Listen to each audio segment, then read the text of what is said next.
Oh, the NBA season's done. We got a draft coming up in a couple of days. Off-season NFL. We might be just be immersed in the World Cup. Look at this. Nick Ashooh, Westwood One Sports. I'm at Nick Ashooh on all the socials. I can already tell my voice is a little weird today. We're gonna as usual get that morning coffee. My allergies have been kicking my ass. I've been better with them. I've been doing the local honey thing. If you ever tried that, local honey to help you with the allergies. If I sneeze in the middle of the show, sorry, but there's a chance that it happens. I've just been getting my ass kicked by allergies. So here we are. Carlos Ortiz will be on soon here. I can see him getting ready. He's got a collar on today. I don't know what the deal is with that, but we're going to find out what that is. Team USA, though, winning their second World Cup game. They've advanced. What'd you say, Carlos? Oh, we're bringing you on the stage here. Let's see this. If you're watching us, we're also streaming on my YouTube channel at Nick Ashooh. Look at this. Oh, yeah. All right. At first it looked like you had one of those like rugby shirts, and make sure you unmute yourself on YouTube. And I know you're getting ready, and it's fine. The beauty of YouTube when we stream this show there is that we can be a little more raw. So explain what you're wearing right now for people that are only listening. I'm just wearing the same shirt I had on yesterday. It kind of looks like World Cup-y-ish. It's a soccer jersey of some sort, but it's just from this label that I wear, and I don't care. It's 6 o'clock on the East Coast. So. The fact that I have a shirt on is usually an accomplishment at this point. I've told you, you could go shirtless on the show, and I would encourage it. It is totally fine. Sex sells, my friend. So don't worry about it. Sure does. And we'll get the numbers up real quick if I took this shirt off. All right, there he is, Carlos Ortiz. Listen, the U.S. winning yesterday was great, right? And they advanced, and they beat Australia. And it's funny because watching that game, there's really two legs of Australian players that counted for those goals, an own goal and then that offside that was there. And look, I'm not going to sit here and pretend like I grew up playing soccer. I'm not going to sit here and pretend though that I'm, an international soccer expert, a World Cup expert. I've learned the term on my DC shows, LARPing. LARPing is a thing. LARPing is when you're faking it. And a lot of that happens on social media. It was like Taylor Swift pretending to be a Knicks fan for one game. She was LARPing. Or your friend that likes to take a picture in front of some really nice car that's not theirs and post it on social media. And it's like, hey, look at me.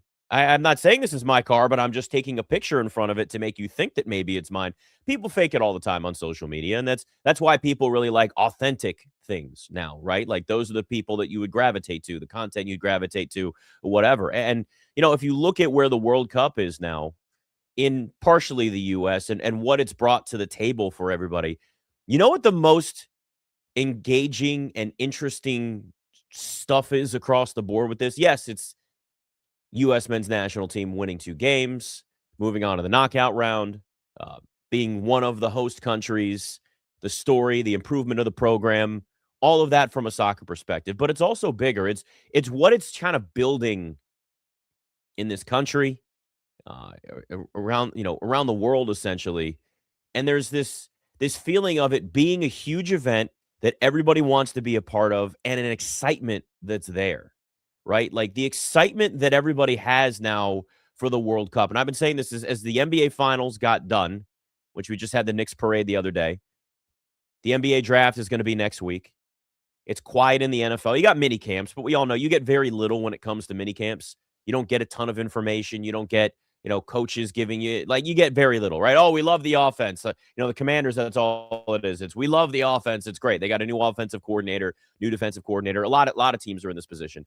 So now is the time for soccer to kind of take that step, to be in the spotlight, to be the sport that everybody's focused on and paying attention to. And look, we know this. Like, we love events in this country. Big events. What can we be a part of? That's where the LARPing comes in, right? The faking it, where you see people suddenly showing up at Knicks games because they want to be seen. Oh, you've been a Knicks fan your whole life? Have you? Have you suffered the way Knicks fans like me have actually suffered? People in D.C. get mad when I talk about that now, too. They're like, what? I'm like, I've been a Knicks fan my whole life.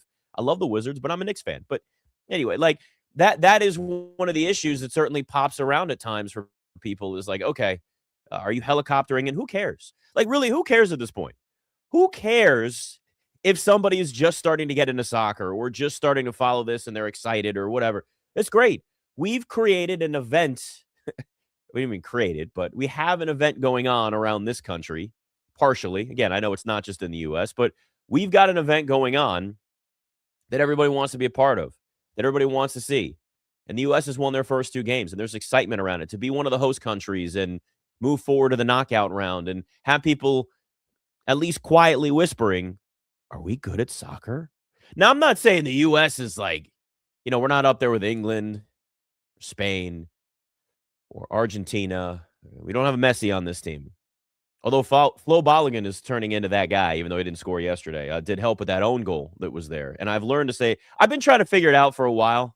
Thought it was Balogun. It's Balogun. You hear on the broadcast, I've had people calling other shows. They're like, no, it's Balogun. I'm like, well, listen, this is what they say. It's Balogun. Like, I'm trying here, all right? I don't pretend to be a guy that's an expert on. But what I do know is there is a groundswell right now for people hoping and praying that the U.S. can continue this run. And that's what makes these events so cool. That's what makes these events fun is like, okay, so what if somebody's a bandwagon soccer fan? Let them in. Like, I hate that. That's one of the things that drives me nuts about sports. And there's only certain sports, I think, that do this more. And I've noticed it with hockey fans. That's probably the worst. Hockey fans get this way. I covered hockey for a season during the pandemic. I was kind of forced into that role. Listen, I love the Caps, but I was like, and there's 2 types of hockey fans. There's, hey, really glad you like our sport. Come on in. We welcome you into our group. And then there's the other extreme of, you haven't been here from the beginning. You don't belong here. Get out of here. Go back to basketball. We don't want you. Also, nobody talks about our sport enough. Talk about it more. Oh, you're talking about it? You don't talk about it the right way. And it's like you push people away. If you love a sport, you want to welcome bandwagon fans in. Don't pull the whole pretentious, like, I've been here since the beginning. Nobody cares. What do you want, a sticker? You want a cookie? Nobody cares. Nobody gives you anything for being a fan of something longer. Be the person that welcomes everybody in, and that's what's going to help with soccer. And listen, star power helps. The U.S. has star power. We haven't seen much of Christian Pulisic, but now he can rest. He can wait with that calf injury. They're not going to really have to do a lot of that in the third game. Like, these are the little things that matter. And this is where we've now gotten, I think, in this World Cup, is after that win, and you got 70,000 fans singing after the game. If you've seen those videos, people are into it. And it's great for the sport. It's great for this country. And listen, it's a quiet time in sports for the next couple of months. Let's embrace it. I mean, yes, you have regular season baseball, but there's only so much interest in that when the sport plays every single week, every single day. So I love what I'm seeing. I think we can look. The U.S. is like 35-1 to win the World Cup. I'm not going to go that far, but what I will say is this is at least an opportunity here for the sport to grow, and I think that's what everybody can really hope for. Though I am concerned about one thing, and I've been kind of putting this out there and hoping that as many people can see it as possible. If you are visiting the U.S. from another country, and you're coming or anywhere, like right anywhere outside the U.S., I'm seeing a lot of these videos of, oh, I've never been to the U.S. before. Everyone's so nice, and that's great. We love that, right? Oh, look, I'm just going to do a British accent the whole time. It's terrible. It's the only one. It's just the easiest for me. You can get away with it without somebody getting mad. American fans are so welcoming. Everyone's so lovely. All of that. The Scotland fans that are drinking Boston Dry. These are all great stories. I love the videos. I love the people that are coming and saying, the news is telling us one thing, and maybe the world's not as bad as we're being told. Shocker. You mean the news is actually lying to you? But there is one thing I'm concerned about with all this. These are some of my favorite videos. It's great to see. I love it. I think we've all probably seen it come across our timelines somewhere. Visiting the U.S., having ribs for the first time, Texas barbecue, experiencing an all-you-can-eat buffet, bottomless sodas, free drink refills are baffling people from other countries coming here to watch their team, their country play in the World Cup.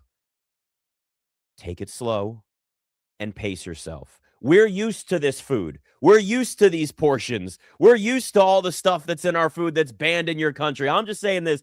If you're coming here and you're going to have endless amounts of sodas and go to an all-you-can-eat buffet or you're in Texas and you're going getting some Texas barbecue. Texas barbecue is one of my favorites. But if you're shoveling beef ribs down your throat until you can't breathe anymore, watch yourself. Because there's a very good chance your stomach is not going to be prepared for this, and you're going to have what most people get after they have fast food at 2 o'clock in the morning when they're 23 years old, and they realize, oh, this is coming out the other end faster than it went down the other end. Be careful. I cannot stress this enough because you are going to destroy our plumbing in this country. Nobody's talking about this. I'm very concerned about the plumbing in this country because we have people coming from all over the world experiencing our food for the first time. And yes, the portions are bigger here. It's real. You want to know why America's fat? This is why, because all our food tastes good. That's all I've seen is everybody's like, oh my God, everything I've eaten here in America is good. Yes, that's because of the stuff they put in it. It's the stuff you're not allowed to have in your country. Welcome to America. It's very concerning. And yes, the food is good. And yes, our fast food is different than your fast food. And we get free drink refills. I've seen one where people, I think they were from maybe Japan, and they're like, well, we didn't earn these free refills. Yeah, they're free. Enjoy them. Welcome to America. We welcome you here. This is great. But I've seen this so many times. It's like, it's like going to another country where you can't drink the water. You don't just go chug the water. They say, like, you haven't been here before. Don't drink the tap water. Get bottled water. You're not used to it. Your body's not used to it. You're coming here and you're experiencing American food for the first time. Pace yourself. Take your time. Pace yourself with this. It will turn on you so quickly. But I love it. I love seeing the people just want to be here. And yeah, guess what? What you see on the news isn't real life. Things aren't as bad as we're being told. People just want it to be good without getting into all of that. But it is very concerning that I have seen this. I want everybody to watch their stomachs. I would love to see if there is a number of like indigestion medicine like Pepto and see if those numbers have spiked in sales. I know the beer sales have spiked. Boston got drank dry, completely dry. It just was like all this. Every fan from Scotland's up there playing the bagpipes, parading down the city. You knew it right away, too. There was a video right when the World Cup started. It was an Airbnb, and there were all these people from Scotland. They were playing the bagpipes at 6:30 in the morning. You went, oh, yeah. Boston, you're in for it. But they drank them dry. And this is great. Everybody should have fun with this. This is what it's supposed to be. And I don't know. I'm not going to sit here and tell you what constitutes a successful U.S. World Cup, what constitutes a successful run. Maybe the quarterfinal, right? Like, in getting into the knockout round felt expected. You win that first game 4-1 over Paraguay. I guess that was last week now. Time goes quick. And we're looking at that on this show last week going, oh, what could be? Like, let's see another game. Let's see where this team is. Now we've gotten an idea. And, it looks like you have a team that can actually make some real noise in this World Cup. And, if it's winning a couple, it's the third game in the group stage. It's probably going to be something that you're going to see a lot of guys sitting. You want to get rested. But, this is not a team that I would see winning the World Cup. This is not a team that most soccer experts see winning the World Cup. But aren't you going to root for now? Aren't you at least into it? I think it's something that at least people have sat there now and said, okay, there's something here. There's something to get excited about. And, I always use this example too. If you're trying to get people that are to be more interested in your sport, whatever it is, winning will bring in the bandwagon fans, but then you got to keep them. It's like, hey, come take a look at what we got going on over here. This is fun, right? All right, cool. Now we got to give you something that makes you want to stay. And that's what the consistent winning will bring to the table. Because, look, we can be bandwagon fans in this country. We want winners in America, right? We do. We want to win at everything. We want to win in tech. We want to win in business. We want to live in sports, right? Like the Olympics. And then really, like, the Olympics are a great example of that. The Olympics are different, though, because when somebody is watching the Olympics, there's a lot of sports. You may be more interested in one sport versus another, right? If it's Summer Olympics, maybe you're a basketball fan. Or maybe you're a track and field fan, or maybe you're a swimming fan, or whatever. And maybe you gravitate to one of those sports. The World Cup is simple. We have a soccer team. It plays soccer. And when they win, you're happy. When they lose, you're not. That's it. One team. So everybody's together focused on one event. That's what makes it bigger than the Olympics. I had a friend send this to me. It was like a week or two ago. So he's a huge soccer fan. He goes to a lot of DC United games. I've been there. They're fun. It's an amazing stadium, all that. But, he sent me this video. Like, I didn't know this already, though. And he's like, I know you're not a huge soccer fan, which is first wrong. Fan, but deeply knowledgeable are two different things, as I've stated. I played the game. I understand the game. I played it growing up, but different level here. But he's like, if you don't know, you should know this. And it was a video explaining how the World Cup is bigger than the Super Bowl. Like, yes, I know. Everybody knows. The Super Bowl is huge in this country. And yes, it's getting bigger internationally because everybody's watching, American football. They're trying to spread the game around the world. We got 1 million international games. We got all that. I get it. The issue then becomes, Why are you explaining something to me that everybody knows? Soccer is the biggest sport in the world. Why would you send that to me? And it's like, but it's so true. Like, I looked at him like, oh yeah, we all know this. It's bigger than anything else that's out there. We all know that this is the biggest sport in the world. And we're seeing it now. Just watch your stomachs, please. We're brought to you by Progressive Commercial Insurance. Protect small businesses with affordable coverage options. Quote today at progressivecommercial.com. Nick Ashooh, Westwood One Sports.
So we're just days away from the NBA draft, and obviously, I'm at the center of it being in DC. Nick Ashooh, Westwood One Sports, at Nick Ashooh on all the socials, and you can stream also live on my YouTube channel. Nick Ashooh, same thing, ASHOOH, very simple. Look, look. The Wizards control the draft, at least at the top, but there's a lot of trade rumors. There's a lot of other opportunities. I think this draft's going to be really chaotic. I think there's an opportunity here for, obviously the Giannis trade is at the very top here, but there's also a lot of other teams that want to maybe move out of the first round. Like the Knicks have 2 first-round picks. They just want a championship. They want to move off of one of their first-round picks they have, and the Thunder want to move up probably into the top 10 and take Ademara, the big from Michigan, right? Is it Michigan? Yeah. He's 7'4". I mean, he's a monster. He can shoot. I was watching the workouts. It's just this dude is so good. But beyond all that, individual, we know there's a lot of rumors. There's a lot of lying. It's lying season. It's called lying season for a reason. But this is an opportunity for a lot of teams in a lot of ways because the NBA lottery is going to change. It's going to get harder for teams to just tank and get near the top, even though the NBA has been smoothing out these odds for years. They're like, let's do this again. Okay. You're just going to create more avenues for teams to get, find another way. I'm going to sneeze again. Oh my God. I'm telling you, this is going to happen. I see you laughing, Andrew. It's not funny. There's a chance here that I'm going to sneeze in the middle of this show, and I do not want it, and I don't know what to do. I know what I need to do. I need to take some allergy medicine. They've been good. It's been good for a while. There's nothing you can do. It's just like you sit there and you okay. So if it happens, deal with it. Bear with me. We're all human. It's going to dry. But let me just say, hot take real quick. Sneezing sucks. It's not fun. Some people are like, oh, it's so satisfying. No, sneezing sucks. And if I sneeze, I'm going to get frustrated. We're just going to see if that happens. The allergies are not good today. But no, listen, this NBA draft is moving away from the sneeze. Maybe the commissioner will sneeze when he's announcing the number 1 overall pick. The Washington Wizards select, and he sneezes and just waits. What's the drama? We're waiting here. No, look, there is more and more steam being gained now publicly. Behind the scenes, this has been a thing for a while, but publicly, the AJ Dybantsa, Darryn Peterson debate about who's going to go number 1 is now becoming more of a mainstream thing. And the one thing to keep in mind around this time of year is that it is called lying season for a reason, and that is on purpose. There are teams that want to make sure that whoever it is behind them does not know what they're doing. And for the Wizards, it's everybody in the draft. Everybody. So if you're the Wizards, you want to, and this is amazing too, to talk about the Wizards on a national show. It's rare that this actually happens, but they are relevant. They do hold all the cards in this draft, at least at the beginning. And Darryn Peterson is now becoming more and more of a conversation as a legit pick for them, number 1 overall. Now, I do know for a fact that they have, and as they should, done their due diligence and had extensive conversations, not just like obviously the one meeting with him, the normal standard scheduled meeting, but a lot behind the scenes, former coaches, people that are close to him, people that have been around him, that get to know him, understand him, all of that. And they are really intrigued with what Darryn Peterson can bring to the table.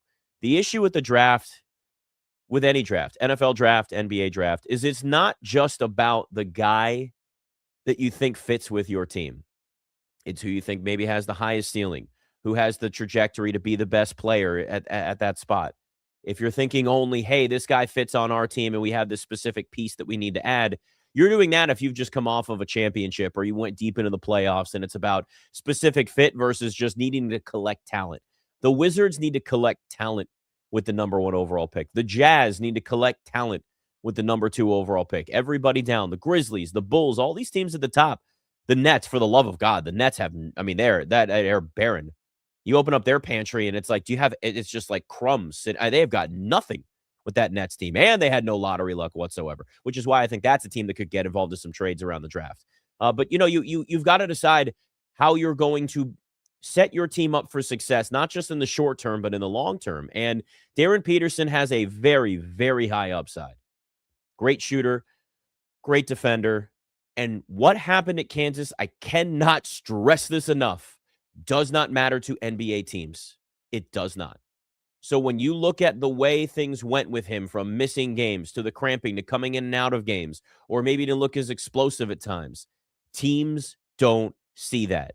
I have a direct quote from somebody in a text that said, that's college S. As long as the medicals are clear, it doesn't matter. Teams don't care about the cramping because the medicals have cleared for Darryn Peterson. So that now puts a team like the Wizards in a position where it's more likely or more reasonable for them to take Dybantsa or Peterson. But you don't want anybody knowing what you're thinking. And I've seen the interviews with the people from their front office, and there's a lot of, well, we like all these guys. Everybody's really talented. Nobody knows for sure what they're doing. The one thing that's been pretty much laid out at this point is that it's either Peterson or Dybantsa. But you have a risk here, and it's different, right? So let's play a hypothetical here, okay? And this is a hypothetical most people probably won't like. There was a chance, thankfully it didn't happen, that the Oklahoma City Thunder could have had this number 1 overall pick. Technically, very small chance, slim, tiny little chance, but there's a chance that could have happened. And if it had happened, the whole world would have the whole NBA world would have just lost their minds. Thankfully, it didn't happen. And there was a fear that that was going to be the case because of the picks they've owned and things like that. And that can still happen down the road. But a team like the Thunder has the ability to say, take a little more of a risk on a player that, there's maybe some question marks around. I'd argue that there are still question marks around Darryn Peterson, but a lot of it is superficial, right?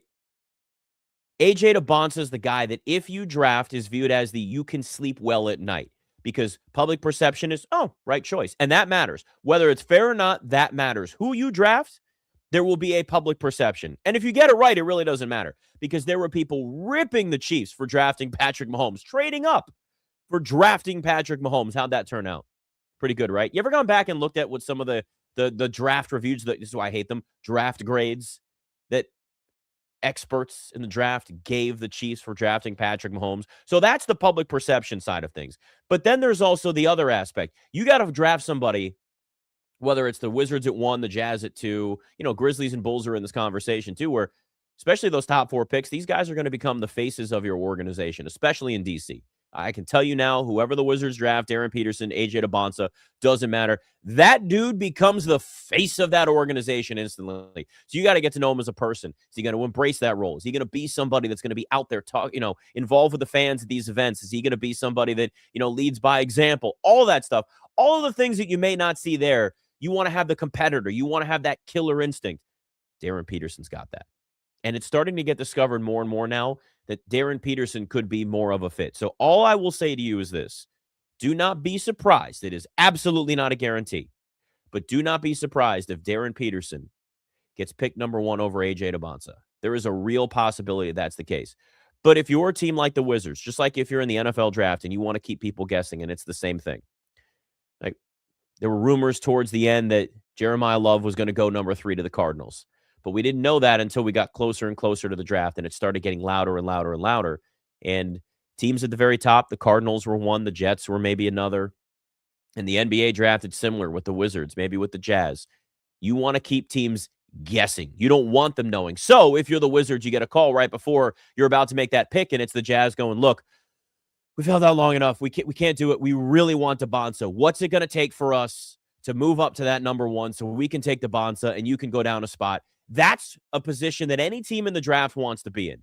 You want to have that control, and you want to have teams. So it's like the movie Draft Day, right? You want teams to be able to say, okay, we give up. We give in. What do you want? What do you want? We want to get up there so bad. And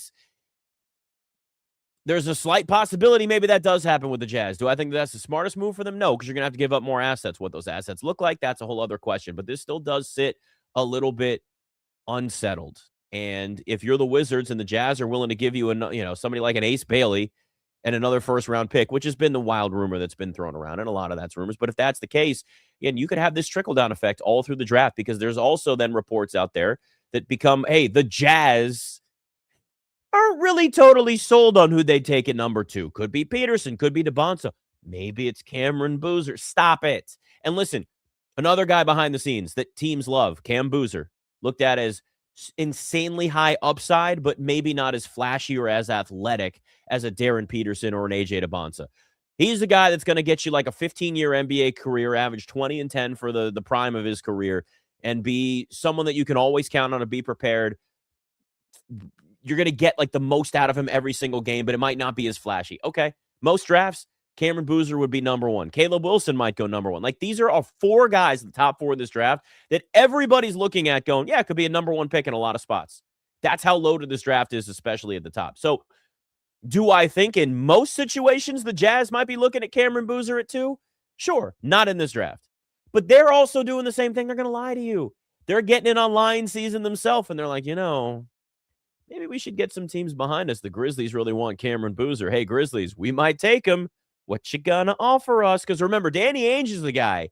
Danny Ainge is the dude years ago, because he's now the team president. His son is in the front office with the Jazz as well as the GM. But Danny Ainge is the guy that when he was with the Celtics, remember when the Celtics were that team that everybody would talk about having all these draft picks like the Thunder have now? That's where the Celtics were before.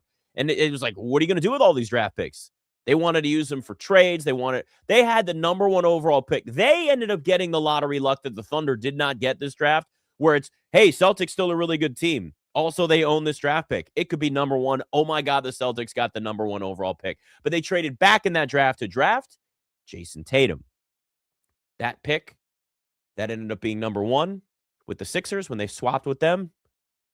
That was Markelle Fultz. And they knew Jason Tatum was the better pick, was the better player. And on top of that, you could get more assets and still draft the guy you want. That's the Danny Ainge mindset. So that's why I find it really difficult to think the Jazz are going to go the opposite way with him calling the shots on this, unless the owner swoops in and says, hey, this AJ Dybantsa kid, yeah, I know him, of course, because I helped get him to BYU. He's an alum like me. I want him. If your boss comes out and says, go make this trade, there's only so much you can do. So there's a chance that you have picks being swapped, that you have other teams trying to move into the lottery. You have other teams trying to move out, that you have stars potentially getting traded in this draft. All of that is the case. I mean, there's quite a bit that we could see happening in this draft, including the Knicks trading one of their first-round picks, because at this point now they're like, our roster's kind of full. We have to fill out the bench a little bit. It's going to get expensive. And look, they were a high-risk, high-reward team. The Knicks built a team that was a swing for the fences. It was, we could sit and try to develop guys over the next few years and hope we could go the Thunder or the Spurs route, or we just say, you know what, screw it. Let's go get guys we know that we can play. And listen, there was F them picks, right? When they won the championship, we heard all that. It was great. We talk about the Rams with it all the time. It carried over the Knicks. But this could be the only title this Knicks group wins, right? Because you're going to have to pay Jalen Brunson down the road, and you're going to have to pay Karl Anthony Towns again. And like at this point now, you can't trade Cat. I mean, they're not going to trade him for Giannis after winning a championship. That's why the Bucks were waiting. The Bucks were like, let's see what happens with the Knicks. Ah, damn it, they won the championship. Guess we're not getting an offer from them. So they moved on from that. But now if you're the Knicks, you're going to have to pay Karl Anthony Towns at some point.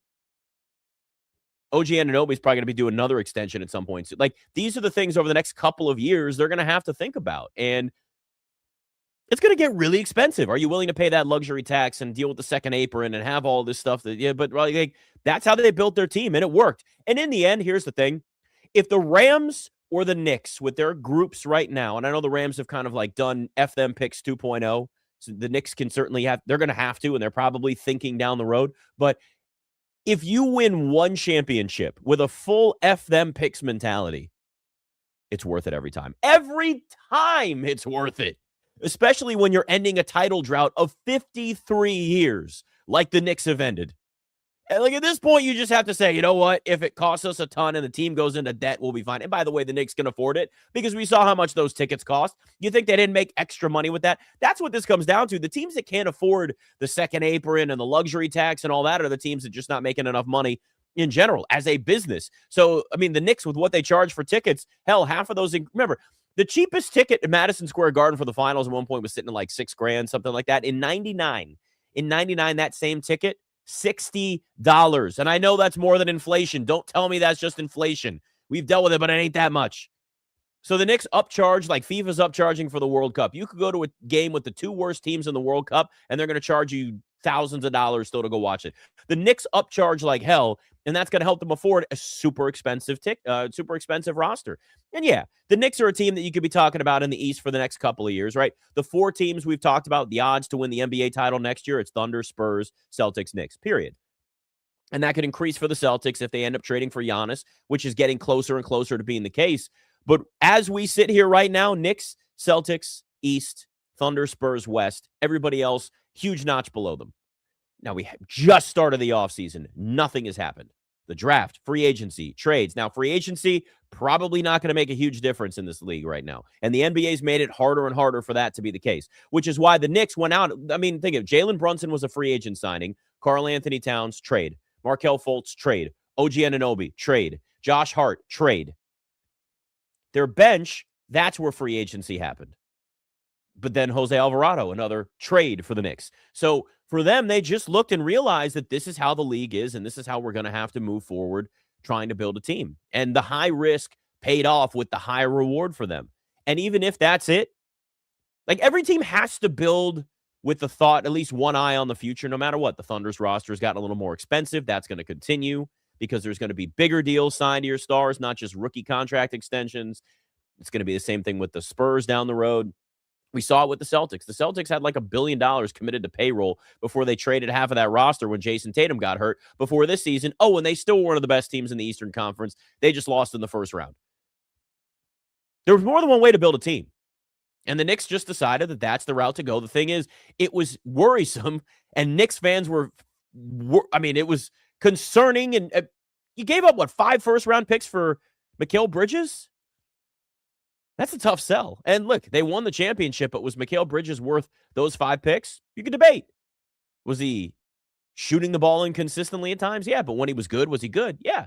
Teams are just giving up too many picks now for guys. It's like everybody's worth all of these first-round picks. You're like, yo, he's like, get you like 17 points a game. We're giving up 5 first-round picks? Pump the brakes. Like, this is a little bit much here. But that's where the NBA works, and there's now more value in trading for guys and building the way the Knicks have built in that strategy because it's going to be harder in free agency. It's two ends of the spectrum. This is it, right?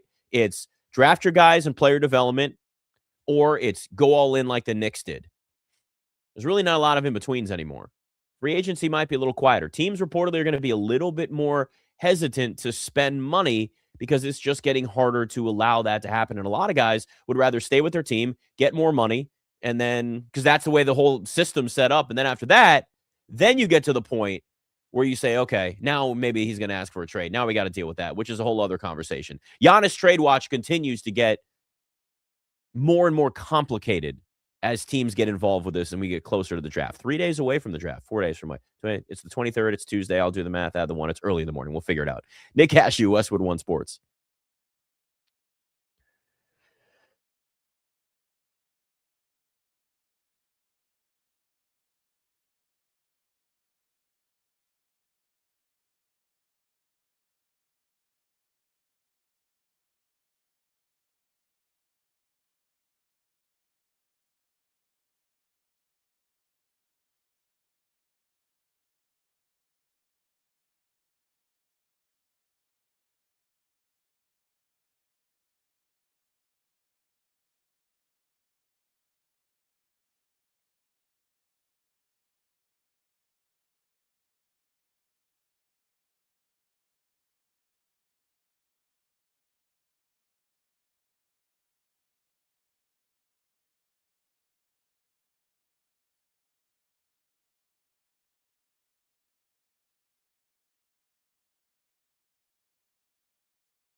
There's situations in life where nobody wins. And in the end, when a star wants a trade out of a certain market in the NBA, nobody actually really wins because everybody's hands are forced. I'm at Nick Ashooh, streaming live on YouTube as well. Giannis trade watch continues, and it sounds like we're down to, at least at this point, unless somebody jumps in, Celtics or Heat. He'd be willing to sign an extension with both. The Heat have kind of been at the top of the conversation for a while. The complicated part on the Celtics side of things is the Celtics kind of want to do a 1-for-1. It's like, here's Giannis for Jaylen Brown. Well, Jaylen Brown doesn't want to go to Milwaukee. So then the Bucks are going to have to turn around and probably flip him, because what's the point in doing this? And really, does that benefit you as a rebuild? If you're getting a guy right now, you shouldn't be trying to win now. It should be about the future and building that way. And look, Giannis has never said it publicly that he wants a trade. We know he wants a trade, so it counts as a trade request. He's just doing it in his way that's really annoying, where it's like, I want to get back out there and play. All right, get over it. We all know the season's lost. Just finish up. Let's get this done in the offseason. The Bucks held on to Giannis way too long. And I've said this so many times, right? Loyalty is overrated. Loyalty is for you, the fan, and that's it. No one else is actually loyal. Owners are loyal to their team making a profit. Even if they want to win, they still want the team to be successful financially.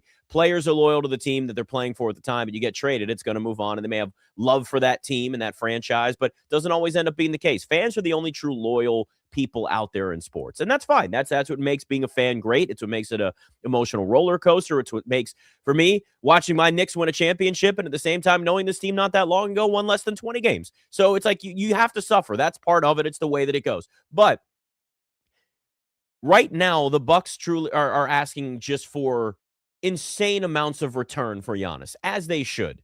But they're not going to get the things that they're asking for. Apparently, this has been the turnoff to a lot of teams in these negotiations, where they're just looking, going, is that really it? Like, you want all of that? We're going to have no roster left because we're going to gut it, and then we can't compete. And that's the underlying issue that nobody really talks about with these types of trades, is that you trade for a star, but when you're giving up other players on your roster that are major contributors that maybe are younger because the team that's trading that star wants to go into rebuild mode, and then you're giving up future assets, so you're losing draft picks on top of that. You got to find that balance to be able to build a roster that's enough, that's actually going to compete, that's actually going to win. Because what's the point? Especially if you're the one asking for the trade, you're going to a team that obviously wants to win a championship. That's your goal. Giannis isn't going to a rebuilding team. He wants to go to a team that's going to win a championship. Okay. Well, if that roster, the report is that the Heat would be giving up Tyler Hero, which they've been trying to trade him for 5 years, it feels like. Khalil Ware, Jaime Jaquez, probably a couple of other young assets, some draft picks, just gutting their bench and gutting some of the depth they have. Now, Jaime Jaquez starts sometimes. Tyler Hero, it's an up-and-down roller coaster there, but that's a lot. So then if you're the Heat, you'd have to figure out, okay, well, what are we going to do? How are we going to fill out the rest of this roster? Are we going to have the money to be able to do it? Then Giannis is going to want an extension. Oh, and he's 32 years old and came off a season where he played, less than 40 games? Now, I get it. Some of it was just, we're sitting you out anyway. So that number is a little bit inflated in terms of games missed. There's a lot of decisions that have to be made with this. So when you look at these, player asks for a trade and wants out of city, okay. But how does that really work for everybody? Because it's a trade that everybody is being forced into. And the organization that now is we don't want to get rid of this franchise player. The Bucks, if the relationship was still good with Giannis, and he really, Giannis didn't want to trade until you started to realize there was nothing left, and he's butting heads with everybody else and not showing up. And you had Miles Turner come out later and say, oh, Giannis was doing whatever he wanted. Doc Rivers didn't care. By the way, that's another guy that has to get traded, is Miles Turner in Milwaukee. But if Giannis had just said, no, I'm good, and it really was not a contentious relationship, the Bucks weren't going to force this, because it's easier for them to keep, that's the easier route. Keeping the franchise player that won you a championship, that's won multiple MVPs, and rightfully so. And he retires a Milwaukee Buck.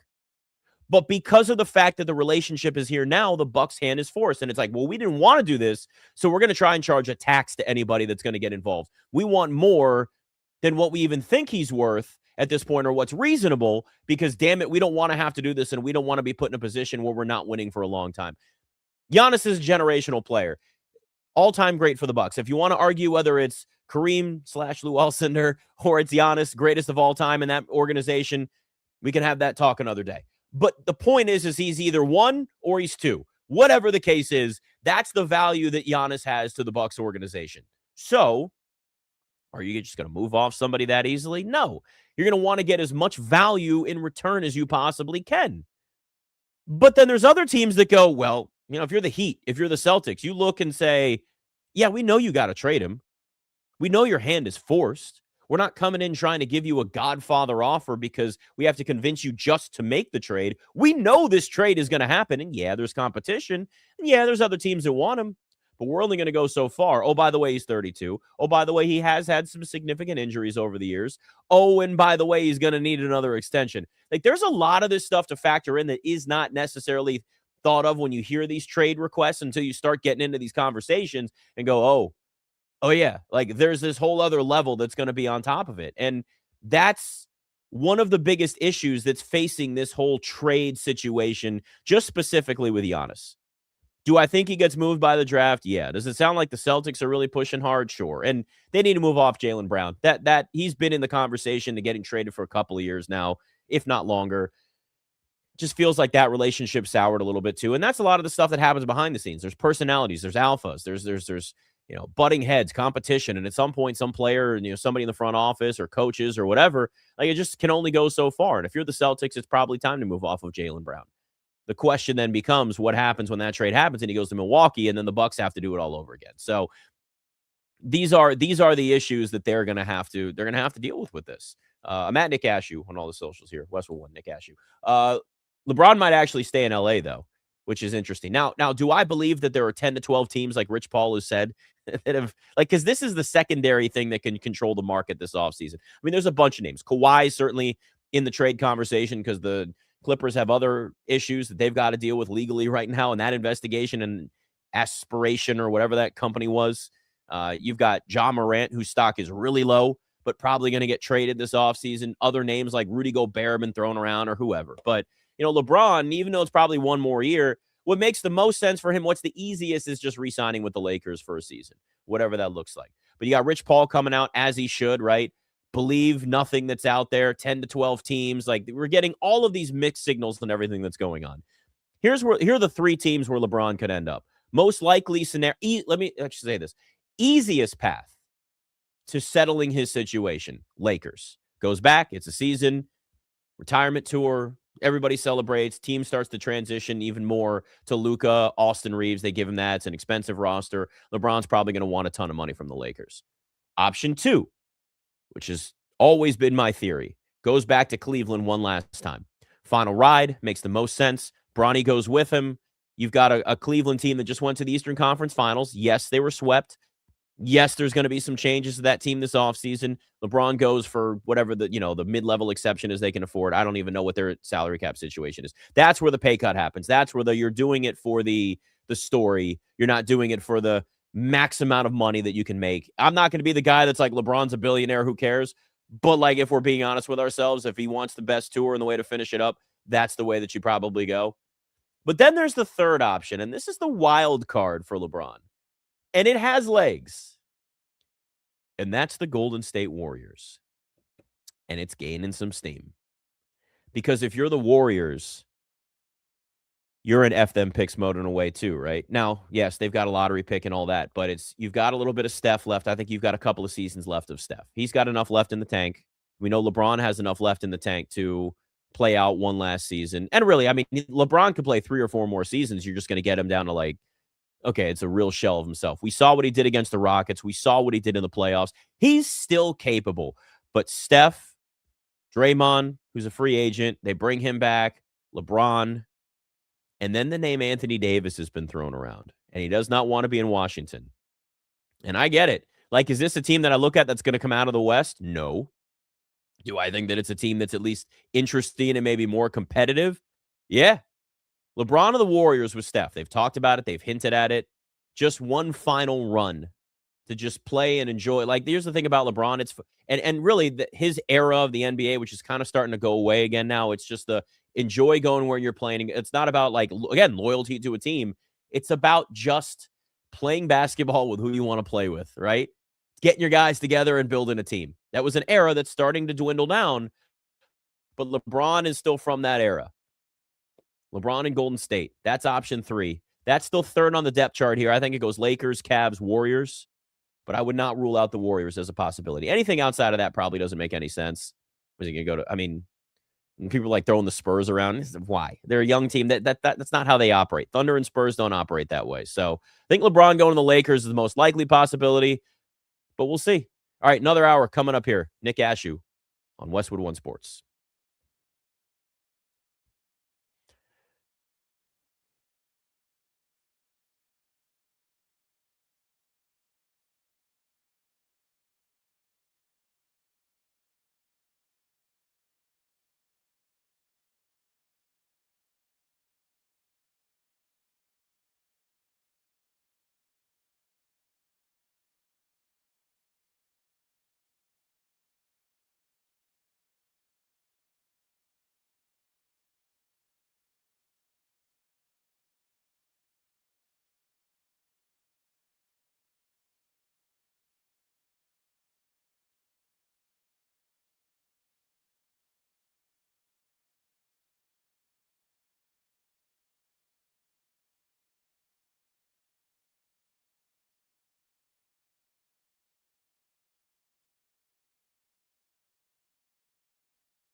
Oh, we're going to have to change that open, aren't we? We got to get that Knicks celebration in there.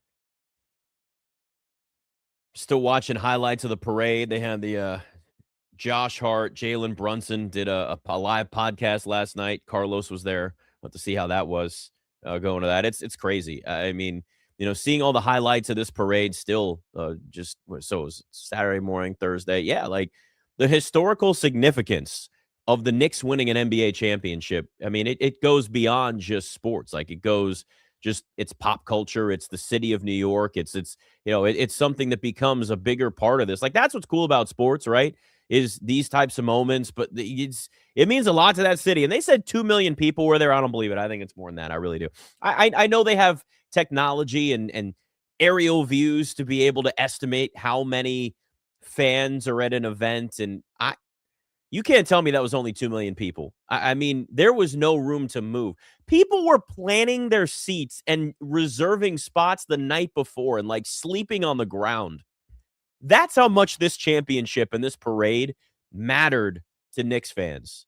And I'll tell you, like, I know what it's like wasn't at that parade. Yes, I did grow up a Knicks fan. It was incredible to watch. I watched the last game in my Larry Johnson jersey that I got when I was 10 years old.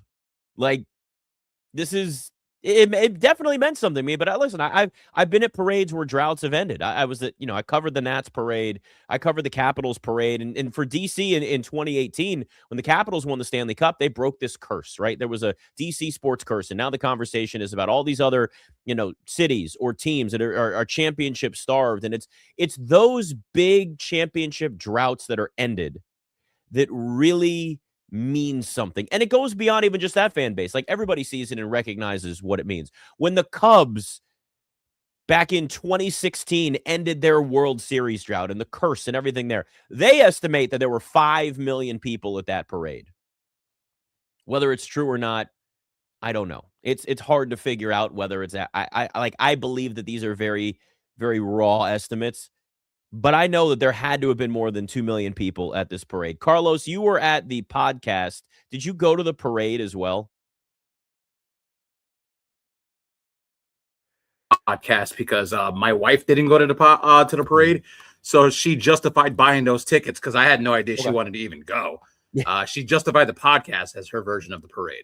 That's fair. I mean, honestly, I'd argue in some ways it's a little better. They're telling stories. It's kind of reliving the whole season. I think that might have Stephen A. Smith getting booed unmercilessly. That was great. The entire segment. I saw that. There was Knicks fans. They just smelled its authenticity and they were letting them have it.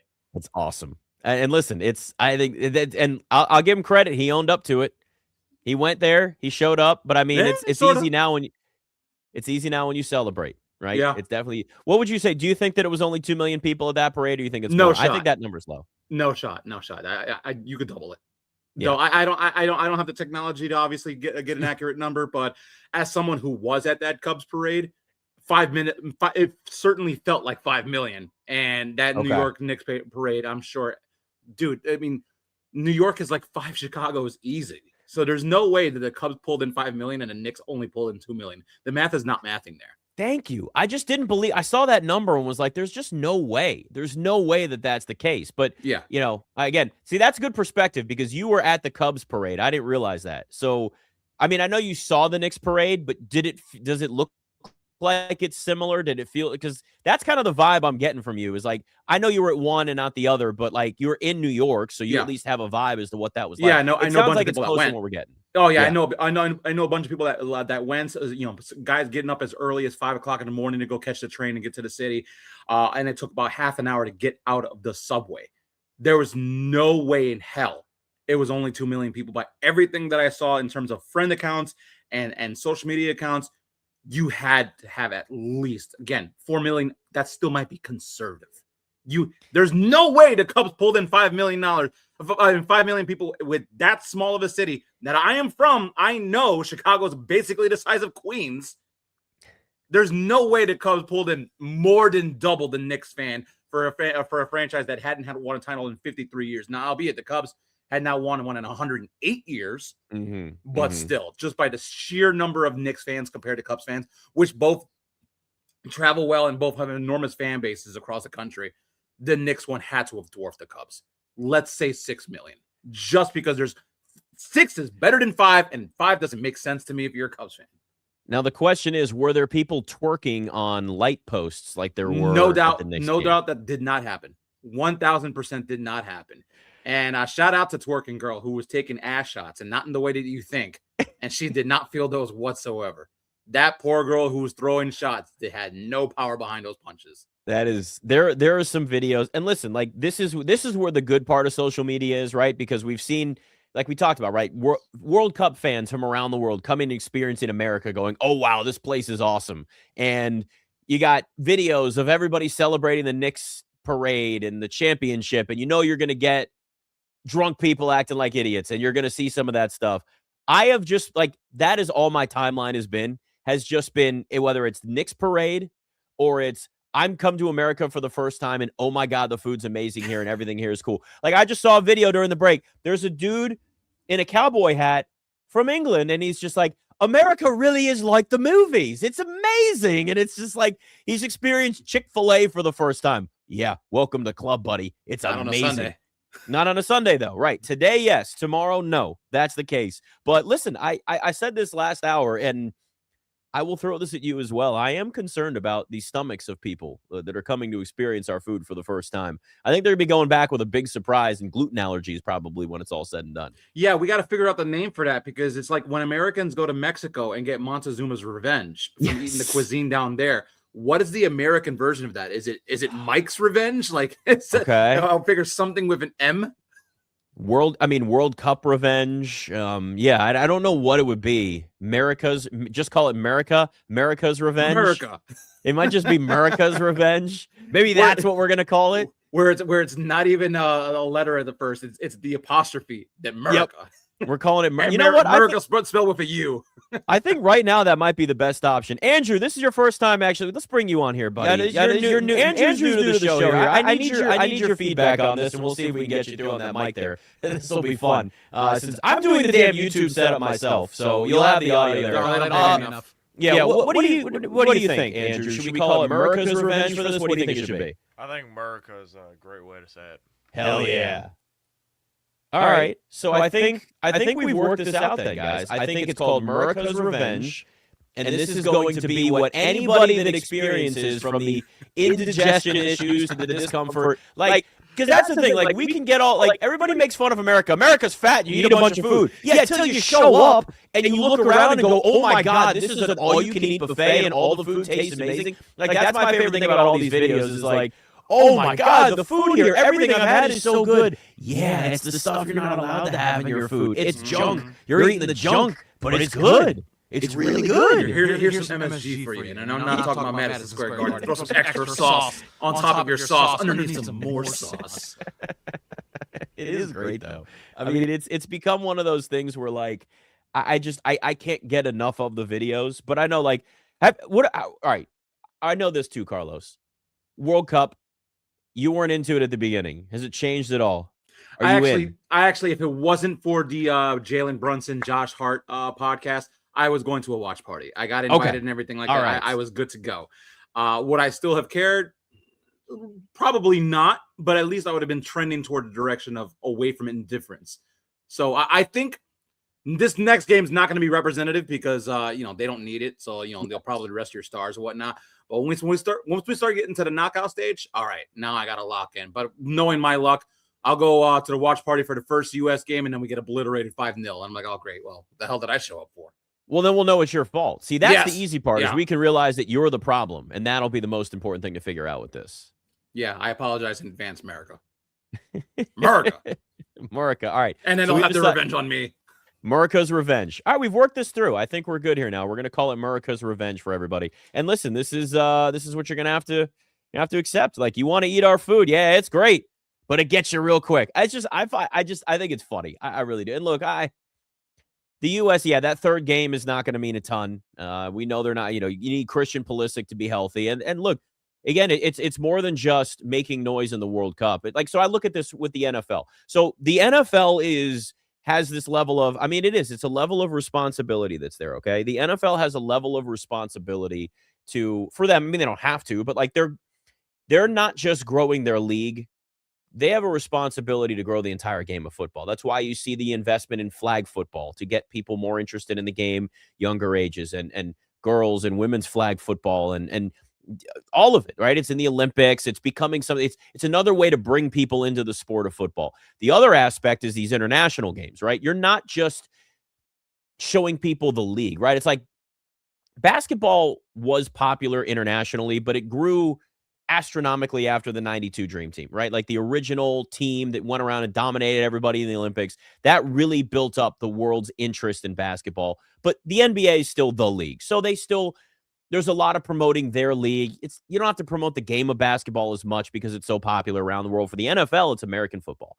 And you have got to show everybody how great this sport is, how popular it is in the U.S., and try and inundate all of these young fans into, hey, you're 6 or 7 or 8 or 9 years old. Let's get you in the club now. Let's bring you in early. Let's make you a bandwagon fan of the sport that'll then become just part of your life. It's the same thing with soccer now with younger fans. You've got a responsibility not to grow the game in the world if you're the U.S. men's national team, but by winning and having success in this World Cup is going to grow the game in the U.S. So it's like the opposite. It's big in the world, but it's not. And yes, I understand it's popular in the U.S., but it's not American football. It's not where the NBA is in basketball. It's just not. But Team USA, right, winning games and continuing to have success in the World Cup with some young stars. Christian Pulisic is a name we already know. Flo Balogun is going to be a name that becomes more and more popular. Told now that's how you say it. I'm trying. I've heard like 3 different pronunciations. It's driving me insane. But like goal-scoring stars, that's what we want. Like in baseball, you want dudes that are hitting home runs. In the NBA, you want guys that are going to go get you buckets. In the NFL, it's quarterbacks. You want goal scorers in soccer, and that's what you've got. You have a responsibility with this team, with this program, with everything to grow the game in the U.S. So 8, 9, 10, 11, 12-year-olds that are really athletic, that have a gift to be able to choose whatever sport they want, don't just choose basketball or football. You want to be a wide receiver or want to go out and get buckets like Anthony Edwards or whatever, right? First example popped to my head. You want guys that are going to say, you know what? Because the women's level is already higher. Like the women's national team is just at a higher level than the men's. They've won a World Cup. They're successful. It's different. So this is the men's game specifically. They have a responsibility to grow it on that side. And the success here rides more than just, hey, we'd like to win a World Cup. Hey, we'd like to win some games. Hey, it'll be fun. No, we want to show you that this is something we want you to be a part of. We want it to be popular. We want the fans to be involved. We want you to grow and play the game. So we have more of a talent pool moving forward, because that's one of the big things that is lacked in the U.S. is that the best athletes in the U.S. are playing other sports first. You may grow up playing soccer, but it may not be your first choice, or you may just never play it. Basketball, baseball, football, like those tend to be the sports that a lot of young kids are going to gravitate to more consistently. And it's just how it's worked. But in other countries, soccer is number one. In England or in Spain, and again, those are obviously, Spain, they're really good at basketball too. France, really good at basketball. France, also soccer. But you don't have American football getting in the way. So those athletes are like, basketball, soccer, what do I play? In the U.S., you're adding baseball to the mix on top of that in some ways. And not to the same level, but you've got other sports taking away the attention of all these young players. So soccer is kind of getting lost in the shuffle a little bit, that it doesn't get lost in other sports or in other countries. This is an opportunity to change that a little bit. This is a chance to make that a sport that kids are more interested in, because it's not like you're lacking the youth level of soccer. There's plenty of involvement. Lots of kids play soccer. They're in tournaments all the time. I mean, I was in those tournaments from like 4 to, I probably could have played like D3 in college. That's it. I was like, I'm not going to do that. I'm not that good. I don't care. Doesn't matter. But like, I know what it's like to go through and see it. Like the soccer tournaments are everywhere. And I got friends with kids, and they're taking their kids to soccer practices and tournaments every weekend and games. It's like, oh, I haven't seen you in forever. Oh, yeah, you got to go to another tournament. But that's what my parents are doing for me. So, like, soccer is massively popular at the youth level in this country. It's just getting in those higher levels and staying with the commitment and seeing it as a path to professionalism versus some of these other sports. If you're an elite athlete, you're going to look at the money in basketball. If you're really good at basketball, let's just say you're one of those people who can pick up any sport. You pick up any sport. Lacrosse stick. All of a sudden, you can play lacrosse like instantly. You're just naturally gifted. You're going to choose the sport maybe you love, you're also going to choose the sport you can make the most money in. Like, let's be honest with ourselves. If you can do that, that's the choice that you make. And you see it a lot. Like Kyler Murray probably could have played baseball, was a top 10 pick in the, in the baseball draft. And he chose to be a quarterback. Can make a lot of money as a quarterback. Can make a lot of money as a baseball player too, but we know quarterback. Quarterback's that unique position, right? So a lot of times guys are looking at what's going to make them the most money with that too. So as the men's side of soccer grows and gets bigger and you can make money in sponsorships and become a bigger star and all that, that makes it more intriguing. Problem is, here's what now gets in the way of that funnel, that system, NIL in college. So if you're somebody that's a really good basketball player, football player, and soccer player, 3-sport athlete, you're lettering in all 3 of them in high school, you could get offered millions of dollars to go play college basketball somewhere. And you could go through the U.S. program, and it's going to be more intriguing to go play college basketball. And that's what hurts the sport a little bit. But it may change. And then, listen, this is a gradual process. Soccer has certainly grown and gotten more popular in the U.S. over the decades. But the winning on the men's side and then add that to the women's side on top of it, it'll help a lot. It'll help a lot. And look, I'd love to see it. I think we'd all want to see it. I don't think the U.S. has won the World Cup, but maybe they'll make some noise. It's just we'll think positive with it. Just because listen, there's nothing else going on right now, too, right? It'll make it. It's just the spotlight is going to be on them, and it's only going to be a brighter and brighter spotlight. And you got a lot of games in the U.S., which makes it even better. We're brought to you by Progressive Commercial Insurance, protecting your business vehicles 24/7. See if you can save at progressivecommercial.com. Nick Ashooh, Westwood One Sports.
I know not a lot goes on during NFL mini camps. Like, it's there, but you're only going to get so much. Guys aren't in pads, and everybody just is in the best shape of their life and loves their new offense or whatever the case is. But it doesn't mean there aren't things that aren't at least trickling out now that are going to continue to be a story, I think, in the NFL.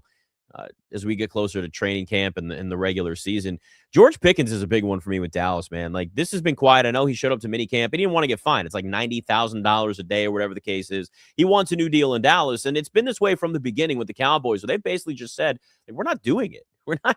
It's just so, like, I know this is how the Dallas Cowboys operate. It's always been that way. Jared loves, I love to have a negotiation. This is how we do it in America for everybody that's here to watch our World Cup. But at some point, you're going to have to figure out what the future of that looks like. And maybe it's just him hitting free agency next year and he moves on. But here's the thing, and it pains me to say this as a Commanders fan, but I am unbiased, and I will be willing to say it. The Cowboys offense is really good. I can't stand saying it, but it's really good. And when you add George Pickens to the mix, like we saw last year, with a defense, it was one of the worst defenses in the NFL. I mean, the Cowboys were terrible defensively. They were loaded on offense. They could run the ball much better than they have, at least in the past. We know they can throw it. CeeDee Lamb and George Pickens together with Dak Prescott. Look, Dak Prescott may not be a great playoff quarterback. The Cowboys may not have had a lot of success in the playoffs. We know it, and that's probably going to continue because everybody now is on the Cowboys, right? Oh, my God, the love for the Cowboys. Like, we've gone down this road before. Be careful. Maybe they win 11 games in the regular season. Then they lose in the wild card round. It happens all the time. But the one thing you do know is they can put up points. And George Pickens was one of the best receivers in the NFL last year in an offense that caters to him. And they're going to use him more in the slot, apparently. And, Brian Schottenheimer, maybe all his faults as a head coach, is a good offensive mind. And Dak Prescott had a lot of success with him as a coordinator. And, I mean, it all makes sense in that situation for this Cowboys offense to be really good again. If George Pickens wasn't George Pickens, they'd be willing to pay him. Like, I know the Cowboys love to have these fights and these battles and these negotiations, and it just gets Jared going better than Viagra. But, like, at the same time, there's a certain point. Yes, Carlos, I said that. I see you laughing. But, like, it's true. Jared I love my negotiations. It is so much fun to have them. But at some point, you're just going to just drive everybody nuts. And it's going to make it harder and harder for you to build relationships with players that want to be there when they have other choices in free agency and dealing with the Cowboys. Look, a lot of guys didn't want that head coaching job for a reason. Now, Mike McCarthy was also dragged on forever, and it was a whole thing, and it took a lot longer. But, if George Pickens has another season this year that earns him a monster contract, Cowboys are going to either have to pay him or let him go. That's obviously how this whole thing works. But they're then going to miss out on an opportunity to have that player in your offense for a team that has Super Bowl aspirations because that's all Jerry Jones wants. The reality here, though, is that it's George Pickens, and he's a hugely volatile player, wildly inconsistent at times in terms of his personality and his interest, and we've seen it, and there's a reason why the Steelers traded him. I mean, he's a spectacular talent, and he can put up big numbers and make big plays. But when you watch this dude, and the personality getting in the way, it's like when I talk about Victor Wembanyama being viewed as a dirty player. Different situation, but similar in the sense that it holds you back in your reputation, in your legacy, in your marketability, all of those things. And you got to think about that. And I know the diva receiver conversation thrown around all the time. We use it all the time. But there's a reason why that cliche exists, and George Pickens falls into that mix. Now, I don't blame any guy for wanting to get paid, wanting to get his new big deal, wanting to maximize, his security, and his all of that makes sense. But if you're the Cowboys and George Pickens, at what point do you just know that this is not going to ever, this is going to have a short shelf life? And what does that do to the relationship this year? I think that's one of the biggest stories in the NFL, non-football related, to watch, because we've seen it time and time again. It's always contentious with the Cowboys. Every time. It's always a contentious fight. We've never watched a simple, smooth contract negotiation with the Cowboys. It's Dak Prescott every time. You got to drag the thing out. We know you're going to pay him. Just pay him. What are you going to do? Like, really, Cowboys, what are you going to do if you don't have Dak Prescott? Go look at the market. Did you see what you had this offseason? There was nothing. Nothing. Actually, it probably would have made sense. They would have been in the Kyler Murray sweepstakes. I wouldn't call it a sweepstakes. The Kyler Murray debate conversation about whether or not he should be there. Maybe that would have been it. But this is how the Cowboys do it. With Micah Parsons, the difference was they actually traded him. CeeDee Lamb, I mean, any receiver that they've had to pay. It always ends up being it's always a thing. It's always a thing with the Cowboys. And look, I root for the chaos for it. That's fine. I don't care. But it's going to be something they're going to have to watch. And it's going to be something that could lead to more because, see, George Pickens is not the guy to just go quietly with this. And again, I know he wants to get paid. And you're going to get somebody if he does not hold out at some point. And let's say that changes in camp, right? It's maybe it's, he's advised to just show up now to minicamp. Don't get fined. It's early in the process. Let's show that you're going to be a good teammate. And then we'll move forward from there. Then we'll move on. And then it'll just be okay, training camp. Maybe they'll show hey, see, I showed up to minicamp. Let's start working on this now. But the Cowboys have just basically said from the beginning, the Joneses it's just we're not going to pay this guy. The getting to know you process. That's my favorite part. Right? That's you were just friends. I really value our friendship. That's basically what the Cowboys have given George Pickens. We're still in the getting to know you phase with him. No, you know him. You know he's a great receiver and he's a pain in the ass. You don't want to give him a long-term deal. That's it. That's really what this comes down to here. So if this starts to escalate as we get into camp, it's going to be a distraction around the Cowboys. And because it's the Cowboys, it always ends up being something that's magnified. It's bigger and it's louder because it's the Dallas Cowboys. Now, maybe it all works out. Maybe he just signs a deal and everything's fine, and Cowboys decide they completely turn things in the opposite direction from the way they've done it in the past. But it's so I always call it this, right? There's a scale. Imagine those old school scales. You got two sides. One is one way, one hangs the other way. One side of this scale is headache, drama, non-football related things that are negative. That's one scale and what that weighs. Then there's the other side. And the other side ends up becoming talent, value on the field, value on the court, whatever the sport is. If the talent outweighs the headache side, teams are willing to put up with it. If it's the other way around, where headache outweighs the talent, that's where teams aren't going to put up with it. But right now, the talent is still there with George Pickens. But at what point does that side, that heavier drama side, change it all? And that's where this starts to become a bigger thing. Again, it's quiet right now. But I'm just telling you, this is going to be a thing. It's going to be a thing at some point. Now, do I root against the Cowboys? Carlos, do you root against the Cowboys on a regular basis? I bet I could say yes to that, couldn't I? And now, wait, you are a Giants fan, right? Oh, yeah, okay. I couldn't remember. I lose track because it's you got the Chicago ties, you got the New York ties. Well, listen, as I've established, I root for all my DC teams. I'm a fan of all DC sports, but the Knicks were my first love, and I've had to explain that to my audience in DC, and I'm listen, this is just how it is. You're just going to have to deal with it. But, it's funny because, the NFC East, for the Commanders, it's just about, hey, are these coordinators going to be good? We got questions that are football related. For the Cowboys, it's the George Pickens situation and what that's going to look like. For the Eagles, it's Jalen Hurts and whether or not Jalen Hurts can actually run a new offense now and the stuff that was leaked, which was very intentional this offseason. That's the level of, drama the Eagles are dealing with. A.J. Brown's gone. For your Giants, it really just kind of feels more is John Harbaugh the guy that can help rebuild this team? I think he raises the floor instantly there, just from a culture perspective. It's just a question of what does that look like 2 years down the road? Is he worth the $20 million with the Giants?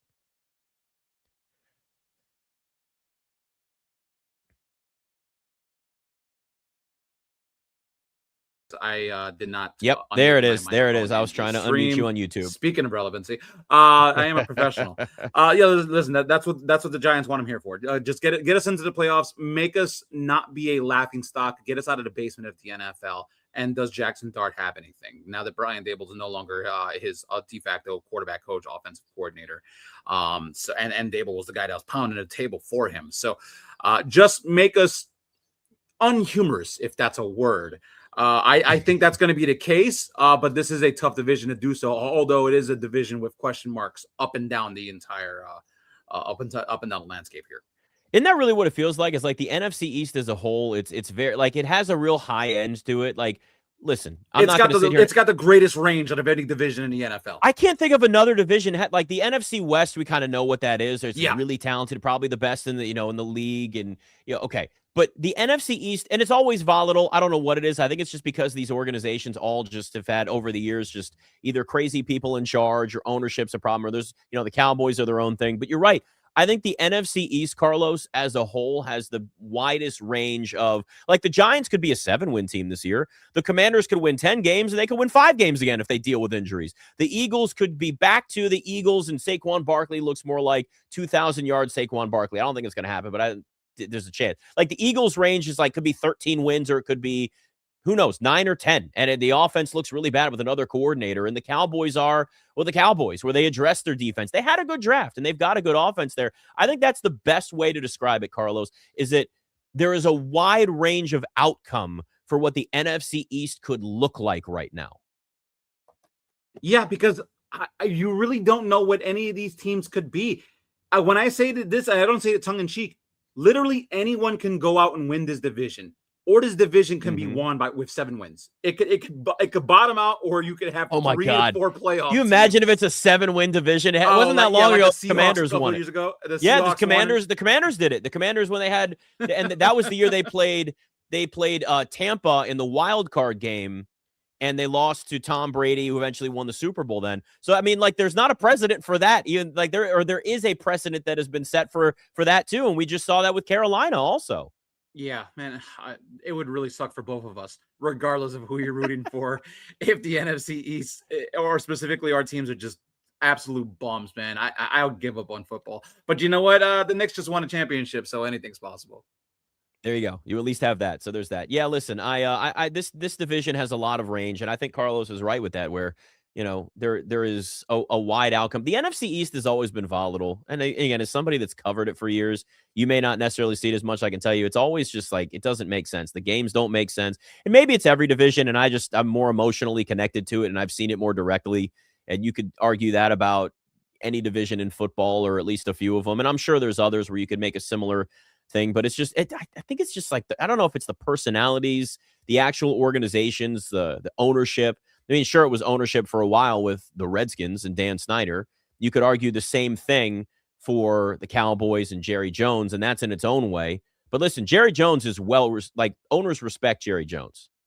Nobody respected Dan Snyder. He was the little brother sent to the corner of the room in owners' meetings where it's nobody talks to him. Nobody listens. So, it's that was a different dynamic that was there, but they're all polarizing franchises. They're all in really big markets. Philadelphia, New York, Dallas, DC, those are all top 10 markets. They're big cities. So there's a level of polarizingness. Polarizingness, is that the word? Whatever. We're just going to make it up. We're going to say that's a word. I see Andrew nodding. So yes, polarizingness is a word. Polarization? No, I think that's different. Is that for sunglasses? No, polarized.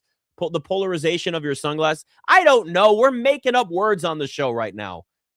It is. Well, listen, you know what? Here, I'll just get another cup of coffee and yeah, more of that. Why don't you have coffee right now, Carlos? You don't drink coffee? I'm good for you if you don't need it at all. Polarity. I see Pine Needle in the YouTube chat says polarity. So maybe we'll go with the polarity. That's probably it. That's the word I'm looking for. We're going to go with what Pine Needle said there, and we're going to go with polarity. Yeah, look, it's just how the division always is. But listen, the NFC West is in its own way, but it's different because you're looking at teams that you've got the defending Super Bowl champions in Seattle. You've got the 49ers that won 12 games last year, but you have questions about some of the guys getting older and the injuries that they've dealt with. I'm a huge Brock Purdy fan, but I know that Brock Purdy certainly needs talent that's around him. But when he got back from that injury last year, that offense was the best in the NFL to that final game of the regular season. So you remember who they have. They still have a quarterback in San Francisco, and that's a team that won 12 games last year. The Rams went F them picks. It's just the Cardinals at the bottom that are completely rebuilding. But who knows, man? Maybe Jeremiah Love goes off for 1,500 yards rushing and another 800 receiving, and Jacoby Brissett ends up getting that starter money and looks like a starting quarterback for a season. Who knows? The NFC West is just full of just contenders at this point. Well, 3 of the 4. But yeah, it's NFC East is a division that has a lot of volatility, or polarity, as it was put in the YouTube chat as well. So there's that. Nick Ashooh, Westwood One Sports.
I love this. Like, everybody looks for their own kind of motivation, and I think that's fair, right? Whatever's going to motivate you as an athlete, as a person, it's great. Do it.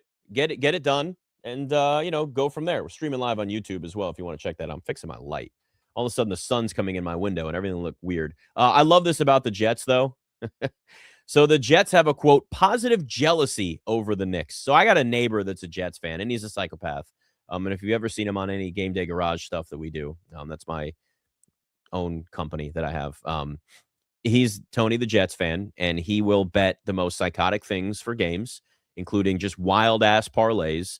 And he just told me that he bet $100 on the Jets to win the Super Bowl. And if you've seen anything he's done, or if you know him, you would know that this is very much his MO. But his belief is that because of the Knicks' energy and them winning a championship, it's time for the Jets to end their championship drought. $100 on the Jets to win the Super Bowl. But you got some Jets saying the same thing. Geno Smith at minicamp, it gives us a little bit of added motivation. Watching guys win that championship has to do something for you as a competitor. Breece Hall has talked about the same thing. He was actually, I think, at the title clinching game. Right? He was in San Antonio when the Knicks won. And look, the Jets ain't winning the Super Bowl this year. I'm not going to say that. I do think that the Jets are a team that you could at least look at and say, maybe they're in the hunt late in the season. The problem is the AFC's loaded. And we've talked about teams like the Chiefs maybe being on the back end of the playoffs this year. The AFC is that loaded where it's not just the Chiefs division and the Chiefs conference to own anymore. Now you have Patrick Mahomes, and if he's back and fully healthy and feeling good and, gets back into form, then yes, it obviously gives them a chance to win a Super Bowl no matter what, because you have the most important position figured out with one of the all-time great quarterbacks, period. But it is funny to watch where the Jets are kind of sitting now, where it's like not as much about the Giants. For some reason, I guess it's because the Jets have such a long drought versus the Giants, at least. So you're kind of throwing the Jets in that mix. But there's just this collection of teams in New York, the Nets, the Jets, and the Mets. And I'm telling you, it's the sound of their name, that Ets at the end. I don't know what it is. We got to investigate whether there's some kind of curse there, because it's always people that are fans of the same team. It's like, maybe not the Nets. I don't know if there are any Nets fans that even exist. And I wouldn't blame you if you wanted to hide, because, it's been, you're right. Like, Carlos, I don't think there's anybody that's a Nets fan. You're in New York. Yeah. And it's like, if you're the Nets, you're going to have to start figuring this out, because you were supposed to be the cool, fun franchise coming in to take. Yeah, just at this point or just move somewhere else completely. Go to Nashville, the Nashville Nets. Nashville's a great city. They'll welcome you. At this point, you're not going to overtake the Knicks. The Knicks won the Knicks won a championship at this point, so you're screwed if you're the Nets. I think just moving is the right choice. Problem is they have a new arena. That's the only problem. So there's that.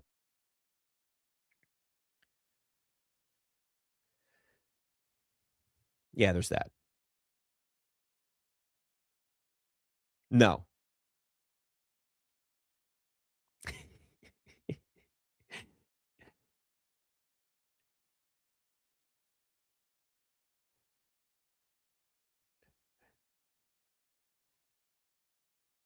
There was, yeah, and listen, I'll tell you what, that Nets team, when they had Durant, James Harden, and Kyrie Irving for a very short amount of time, the few games they played together, they were actually a good team. I do look at that Nets team, that big three, as one of the great what-ifs of the NBA, and whether or not they could have actually won a championship is certainly up for debate, but I would say this: they at least had a shot. They had chemistry. Those guys actually did work well together. There were personalities that got in the way and a bunch of other things. And, listen, the rest is history now. But Mets fans tend to always be Jets fans. I don't know what it is, but I feel like everybody that's a Jets fan is also a Mets fan. Now, I do know some Jets fans that are Yankees fans, but it's just weird how that ties in. It's like you were almost just decided you want to suffer as much as you possibly can as a sports fan. So you want to be a Jets and a Mets fan. And then, sure, throw the Nets in while you're at it. It's tough. It's tough to be a fan of a team that every year you look at. The Jets haven't made the playoffs. The Jets haven't made the playoffs in 15 years, right? Is it 15 years? I think it's 15 years. It's been a long time. I think we're up to 15 years now for the Jets. That's insane. To be a fan of a team that hasn't even made the playoffs in that long is tough. That's why, listen, I've always said this. I feel for fan bases that have suffered, because I myself have suffered as a Knicks fan, as a Redskins/Commanders fan, and it's been 34 years since that organization's won a Super Bowl. Heading in the right direction. Got hopefully a franchise quarterback. If Jaden can freaking stay healthy, that would be nice. Like year one. But, I get it. I understand. That's why I like Browns fans, man. I know Browns fans, and they're just so sad and jaded, yet they still support their team. Like, I feel for you. If you're the fan of a really bad organization and you're still showing up, or you're still like, I know it's part of fandom, but it's awful, man. But I mean, we'll see now, because now there's other droughts that you have to look at, right? It's been, so the Jets haven't won 57 years and counting since the championship for the Jets. Do I think they win the Super Bowl this year? Absolutely not. Do I think they make the playoffs? No. Do I think they're in the hunt? Yes. And really, that's probably an accomplishment for this team at this point. So, and look, I don't know if the Knicks can be, the face of the NBA. The NBA is a very star-driven league. The NFL is much more of like team-oriented. Like, quarterbacks are the stars. You know how it is. Like, the NFL it markets teams a little bit more. Like, teams are just a little more of the focus in the way it is in the NBA. It's just a different structure, different sport, and all that. But the Knicks have kind of become at least a temporary face of the league. I don't know if an entire team can be a face of the league for a long period of time. You do have to still have that star power. And the Knicks have guys that, like, Jalen Brunson is a star in his own right, but he's not a personality to ever be the face of the league. Karl Anthony Towns will never be that. Everybody else on the roster is, not going to be in the conversation. But, temporarily, this is what I've talked about. There is a transition going on in the NBA right now. And it's who takes the place of LeBron James and Steph Curry as the faces of the league once they retire. And we're in that transition mode now. It was a little different for the NBA when Jordan retired. That 98 to 2003 stretch, like, Jordan just retired after he hit the shot, won the championship. Forget the Wizards' return. When Jordan retired, it never happened. Listen, even in DC, we're like, oh yeah, that happened. It wasn't a good, listen, it was fun. I got to watch him as a kid. It was like, oh, this is great. I get to see Jordan, but like, it wasn't the same Jordan. And LeBron with the Lakers is a better player than Jordan was with the Wizards. Sorry. I know people are going to get mad when I say that, but it's true. LeBron's longevity should get more credit. But, the NBA is going to work on that and figure it out. And Wemby made himself the villain and beyond the villain. Wemby now has to just figure out how to avoid this dirty player reputation, because that's what you got in the finals. The heel turn for Victor Wembanyama was insane in the NBA finals. And I know now we can go back and you see in other highlights of like the Minnesota series, and they're beating him up, and you watch some of the elbows and stuff that he's throwing. You're like, ooh, there were some signs there, but we didn't really see it, or maybe we didn't want to see it. And then it's the overly emotionalness of himself. And to me, I was just like, all right, look, the dude wants to win. He's crying. I don't care. Then you start to see more of that spill over onto the court. And that was my one concern. It's like Victor Wembanyama's emotion. Is that going to be something that's used against him on the court? Because if you're easily manipulated up here, mentally, it can then translate to a weakness that's actually on the court, on the field. Again, it can happen in every sport. Somebody's running their mouth to you. The difference is the NBA was very protective over Victor Wembanyama. We saw it in that final game. Should have been a flagrant foul. Absolutely stuck his foot under Jalen Brunson, clearly trying to hurt him. And that's where we start to see the dirty. And don't tell me that when he was jumping out with his foot kicking out to OG Anunoby, that wasn't trying to hurt him. He was trying to hurt players. He played like a dirty player. I want to like Victor Wembanyama. And I did up until those finals. And yes, is it partially because I'm a Knicks fan? Sure. So you could say there's a bias there. I'll admit that. But come on now. Was there anybody outside of San Antonio that was Team Wemby? Nobody. That's a problem for the league. Because if you're the NBA, you got to make sure that this is a guy that's marketable, and you're going to hurt your ability to market yourself as a player if you're looked at not trash talker, not, vocal, not getting teed up or whiny or whatever. No. Dirty player. That's where you're crossing the line. Dirty player holds back your overall marketability, period. LeBron whined to refs his entire career. He's fine. He flops. It's fine. Like, people can overlook it. You can use it. It's a criticism, and it hasn't hurt his career. It hasn't hurt his marketability. It hasn't hurt any of that. Nobody's ever called LeBron a dirty player.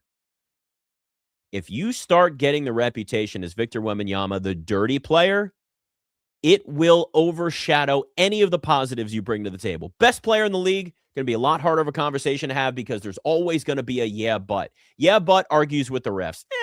Who cares? People get over it. Yeah, but he flops. Everybody flops in the NBA. It's fine. Yeah, but he tries to take out dudes' ankles and knees. Now we got a problem. And that's a problem for the NBA. And I don't know what time he needs to spend with Monks this offseason, but he needs to spend a lot of time. If he needs to do twice as much of that dribbling thing he did up a trail in the woods, then he needs to go and do that. He's got to figure out whatever it is, because there's a difference between wanting to win and emotional, or whatever the case is, whatever buzzwords you want to use. The difference between that and dirty player, now you're on the wrong side of that line. And that's a line he does not want to be a part of, because it's going to hurt his career. And right now, the NBA is in that spot where, like, okay, who's going to be the next guy? Is it Wemby? Is it Anthony Edwards? Timberwolves have to get to an NBA Finals before we can start having that conversation. Anthony Edwards checks all the boxes. The personality is there. The competitiveness is there. Some people have compared his game to Jordan's a little bit. So, like, a lot of the pieces are there. The Timberwolves just need to be in a position where the Spurs were, where the Thunder were. It's not going to be SGA. Too many people hate the way he plays and the foul baiting. Unless that changes, you're not going to have that conversation. And face of the league doesn't always mean best player either. It means the most recognizable, the most marketable. LeBron and Steph are still the faces of the league. They're not the best players in the NBA anymore, but they're the faces. People mistake those conversations a lot, because it's, who does the random person that's not an NBA fan recognize more? Anthony Edwards or Steph Curry and LeBron James? And that's an easy answer. Nikola Jokic might be the best player in the NBA. He's not the face of the league. He also doesn't have the personality, and he wants to go play with his horses. And that's fine. So maybe the Knicks are just the face of the league moment. I mean, right now they are. Maybe next year they will too. Big market, Knicks, ending a drought, great story. People love that kind of stuff. So that's what makes sports great. Andrew, Carlos, great stuff today, guys. I'm going to bask in this Knicks celebration a little bit more. Let's go win a World Cup. How about that? Yeah? Let's get a little World Cup win. There, USA. There you go. That's right. All right, we probably won't get that, but listen, the most important thing, I'm just going to bask in the World Cup, man. It's fun. It's enjoyable. All right. Talk to you next week. Nick Ashooh, Westwood One Sports.